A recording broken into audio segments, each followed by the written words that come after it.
Assalamualaikum warahmatullahi wabarakatuh.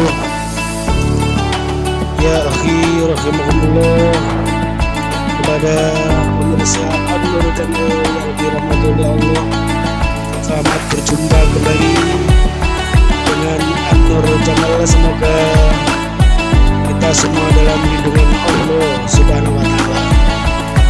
Saat ini kami akan menyampaikan adu nasihat buat anak-anakku. Nasihat ini aku persembahkan kepada anak-anakku, baik anak-anak dan cucu, juga anak-anak didik, para remaja, para pemuda yang sedang menuntut ilmu di bangku sekolah, di madrasah, di pesantren, di perguruan tinggi, yaitu di tengah derasnya arus budaya merusak akhlak pemuda dan pelajar, agar anak-anakku selalu hati-hati di dalam menapaki kehidupan yang penuh gangguan dan godaan, dalam rangka menggapai hidup yang mardilah diridhoi Allah Subhanahu wa Ta'ala. Selamat mencermati. Ditulis oleh Muhammad Nur Hadi Adamiyah yang telah dimuat di dalam majalah Putat Selawi, yaitu terbitan SMP Negeri 1 Parung. Wahai anak-anakku, perbaikilah akhlakmu. Wahai anak-anakku, akhlak adalah satu bentuk yang kuat di dalam jiwa, sebagai sumber perbuatan otomatis dengan sukarela, baik atau buruk, indah atau jelek, sesuai pembawaannya. Ia menerima pendidikan kepadanya, baik maupun jelek kepadanya. Bila bentuk di dalam jiwa ini dididik tegas, mengutamakan kemuliaan dan kebenaran, cinta kebajikan, gemar berbuat baik, dilatih mencintai keindahan, membenci keburukan, sehingga menjadi wataknya, maka keluarlah darinya perbuatan-perbuatan yang indah dengan mudah, tanpa keterpaksaan. Inilah yang dimaksud dengan akhlak yang baik. Perbuatan indah yang keluar dari kekuatan jiwa tanpa keterpaksaan itu disebut akhlak yang baik, seperti kemurahan hati, lemah lembut, sabar, teguh, mulia, berani, ihsan, dan akhlak-akhlak mulia, serta kesempurnaan jiwa. Wahai anak-anakku dan para remaja dan pemuda, begitu juga jika ditelantarkan, tidak disentuh oleh pendidikan yang memadai, atau tidak dibantu untuk menumbuhkan unsur-unsur kebaikan yang tersembunyi di dalam jiwanya, atau bahkan dididik oleh pendidikan yang buruk, sehingga kejelekan menjadi kegemarannya, kebaikan menjadi kebenciannya, omongan serta perbuatan tercela mengalir tanpa merasa terpaksa, maka jiwa yang demikian disebut akhlak buruk. perkataan dan perbuatan tercela yang keluar darinya disebut akhlak tercela, seperti ingkar janji, khianat, dusta, putus asa, tamak, kasar, kemarahan, kekejian, berkata kotor, dan pendorongnya.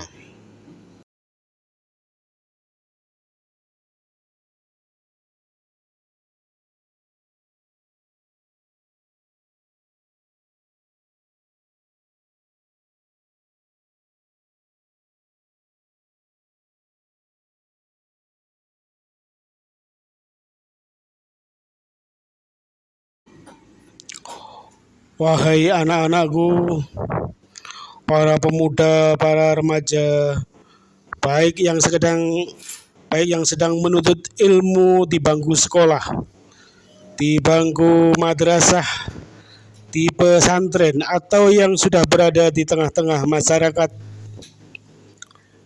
Di sini Islam menjadi penyeru pada akhlak yang baik dan mengajak kepada pendidikan akhlak di kalangan kaum muslimin, menumbuhkannya di dalam jiwa mereka dan menilai keimanan seseorang dengan kemuliaan akhlaknya. Allah memuji nabinya karena akhlaknya yang agung. Allah berfirman yang artinya, dan sesungguhnya kamu benar-benar berbudi pekerti yang agung. Al-Qalam ayat 4.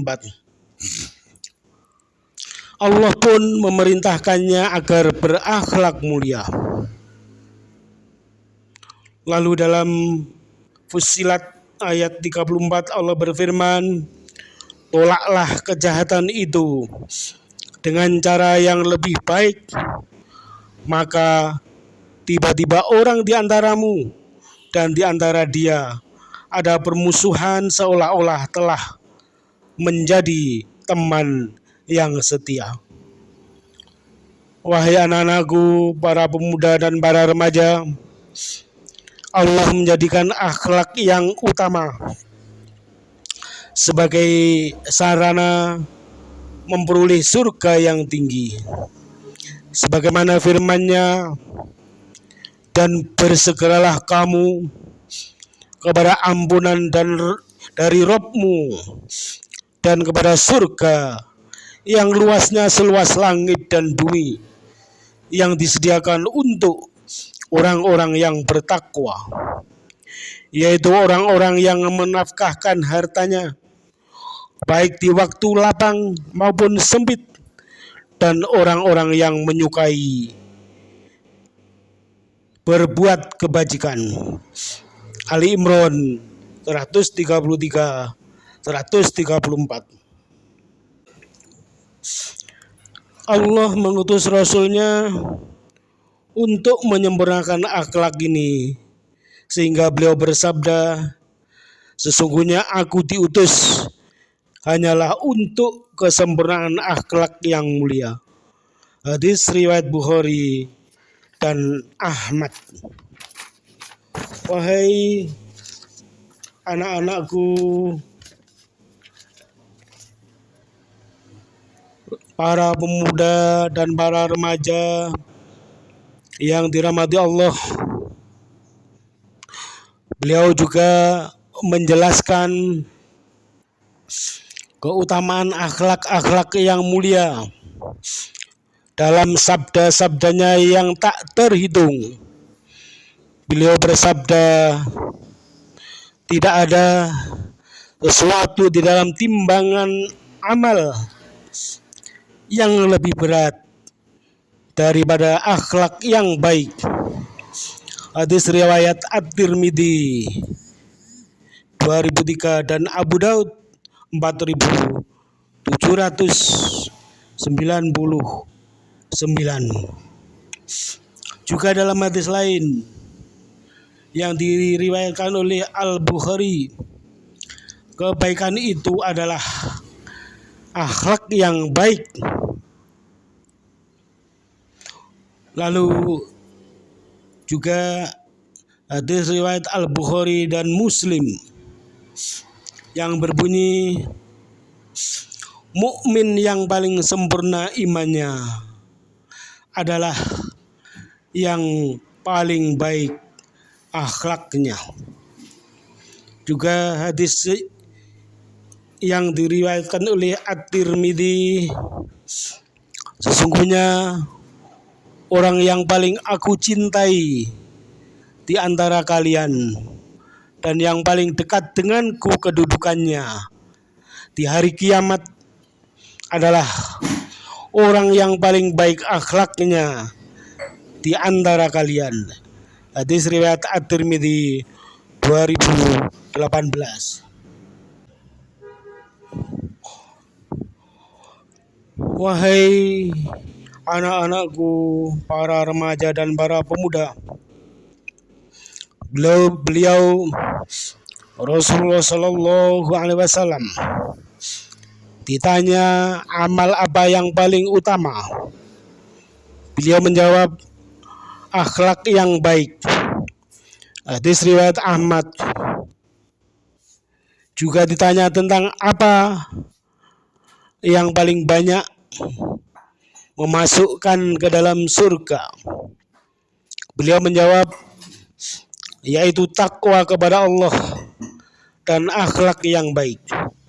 Hadis riwayat At-Tirmidzi dan dihasankannya.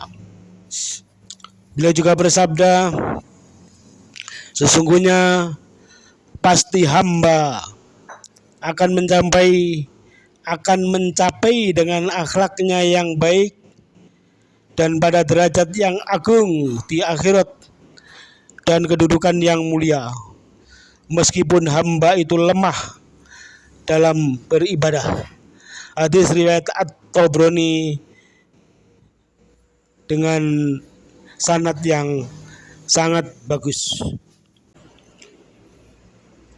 Wahai anak-anakku, para remaja dan para pemuda,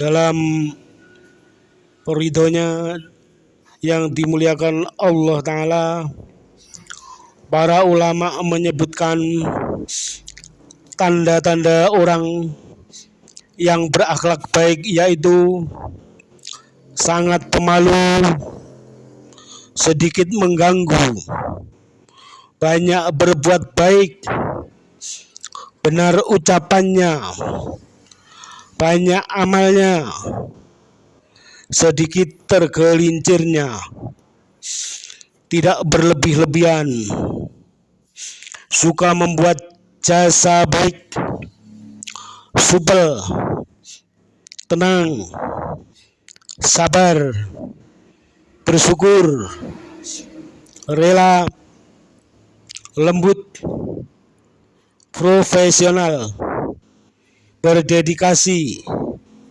tidak suka mencela, melaknat, maupun menggunjing atau mengadu domba, tergopoh-gopoh, dengki, bakhil, iri, bahkan mukanya selalu berseri-seri, riang, mencintai karena Allah, membenci karena Allah, rela dan marah karena Allah. Ini semua termasuk bagian dari sifat dan akhlak yang baik. Abdullah ibnu Mubarak berkata, akhlak yang baik terdiri dari 3 hal: menjauhi yang haram, mencari yang halal, dan berlapang hati kepada keluarga.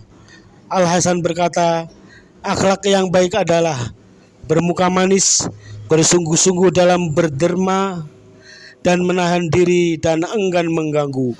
Demikian anak-anakku, nasihat dariku. Semoga anak-anakku, para pemuda dan remaja, mampu memahami dan mengamalkannya. Amin ya Rabb.